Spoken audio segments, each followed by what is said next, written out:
আপনার চোখের সামনে দিয়ে খুশবু এই গার্মেন্টস দখল করলো, তারপরে রিশাদ স্যারের মন দখল করলো, তারপরে আবার তার হাত ধরে এই বাসায় চলেও আসলো।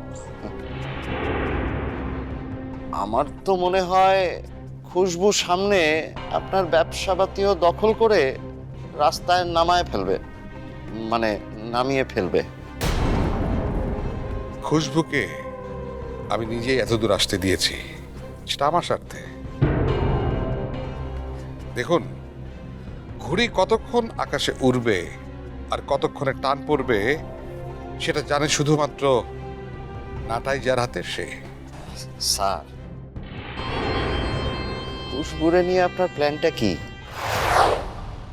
স্যার, খুশবুরে সরায় দেয়া আপনার এখন ফরজ হয়ে গেছে। তার সাথে আবার এখন যোগ হয়েছে সেতু।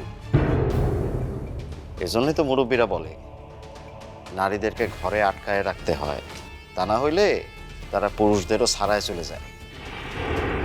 মুরব্বীরা সব পুরুষের কথা বলেনি, বলেছে আপনাদের মতো পুরুষের কথা, যাদেরকে নারীরা টপকিয়ে যায়।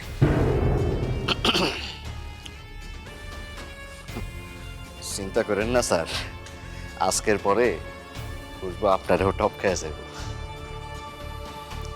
ননসেন্স।